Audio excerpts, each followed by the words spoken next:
కామారెడ్డి జిల్లా కేంద్రానికి చెందిన రుక్మాచారికి ఆయన సొంత గ్రామం అరుపల్లి గ్రామం పక్కన గల గూడెం గ్రామ శివారులో సర్వే నెంబర్ 243/A2 243/A1లో 6 ఎకరాల 1 గుంటల వ్యవసాయం స్థలం ఉంది. అందులో నుండి 3 ఎకరాల 1 గుంటల వ్యవసాయ భూమిని జిల్లా కేంద్రానికి చెందిన నజియా బేగం వైఫ్ ఆఫ్ సమీర్ కు ఇటీవల విక్రయించారు. ఆ స్థలంలో ఎల్లమ్మ దేవత గుడి నిర్మాణం చేపడుతున్న సమయంలో ఆ పక్క స్థలంలోనే స్వయంభూ లింగేశ్వర స్వామి, నంది, శివలింగం విగ్రహాలు భూమిలో నుండి బయటపడ్డాయని, వాటికి సైతం ఎల్లమ్మ గుడి ముందు మల్లికార్జున స్వామి ఆలయం నిర్మించి అందులో స్వయంభూ లింగేశ్వర, నంది, శివలింగాలను ప్రతిష్ఠించారు.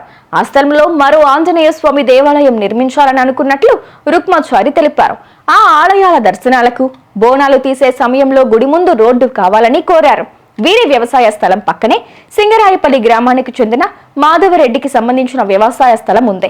రుక్మాచారి స్థలంలో నుండి రోడ్డు తీసుకోవడానికి కావాలనే మాధవరెడ్డి అనుమతి ఇవ్వకపోగా వీరిపై దుర్భాషలాడినట్లు తెలిపారు. గతంలో 1992వ సంవత్సరంలో వీరి మధ్య స్థలం విషయంలో గొడవ జరిగినప్పుడు గ్రామస్తుల సమక్షంలో 3 గజాలతో రోడ్డు తీసుకోవడానికి నీటి పైప్ లైన్ నిర్మాణం కోసం ఒప్పుకుంటున్నట్లు ఒప్పంద పత్రం రాసుకున్నట్లు తెలిపారు. తమ వ్యవసాయ స్థలం నిర్మించుకున్న గుడులకు వెళ్లేందుకు, బోనాలు తీసేందుకు వారి మధ్య కుదుర్చుకున్న ఒప్పంద పత్రం ప్రకారం 3 గజాలతో రోడ్డు నిర్మాణం చేపట్టేందుకు గ్రామస్తులు కృషి చేయాలని కోరారు. వచ్చేసి ఇక స్వయంభూ లింగేశ్వర స్వామి అయితే ఇక్కడ 243/A1 243/A2 సర్వే నంబర్ లో మేము ఈ జాగా అమ్మడం జరిగింది మా ఫ్రెండ్కి వచ్చేసి.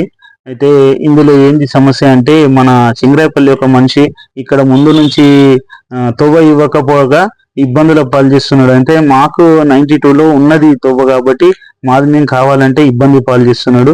అయితే వాస్తవానికి బోనాలు తీస్తే ఎల్లమ్మ తల్లి వెనక నుంచి తీయద్దు, ముందరి నుంచి తీయాలనే విషయం పంతులు వచ్చి చెప్తే మాకు అప్పటిదాకా తెలియక, అయితే వాళ్ళని ఇబ్బంది పాలు చేయగా నేను వస్తే నాకు ఇబ్బంది పాలు చేస్తున్నాడు. ఇది సమస్య జర అందరూ సహకరించి ఈ మన శివాలయంకు స్వయంభూ లింగేశ్వర స్వామి, ఎల్లమ్మ తల్లి అందరి ఆశీర్వాదం, అందరికి తొవ్వ కావాలి. అమ్మవారికి నివాసానికి రావాలంటే ఒక మార్గం అనేది ఉండాలి కాబట్టి దాని విషయమే అడుగుతున్నాం. మానవత్వంగా, మంచితనంగా ఒక దైవానికి ఈమని అడుగుతున్నాం కానీ వేరే వ్యతిరేకంగా నా అవసరానికి అడుగుతలే. అమ్మవారికి బోనాలు తీయడానికి కానీ ముందు నుంచి రావడానికి కానీ అడగడం జరుగుతున్నది. ఆ మనిషి అనేది ఇష్టం ఉన్న బిహేవియర్ అంటే గలీజ్ గా మాట్లాడడం, ఏదో నువ్వు ఏం చేస్తావు అది ఇది మాట్లాడడం జరుగుతుంది. దయచేసి మాకు సహకరించగలరని కోరుచున్నాం సార్.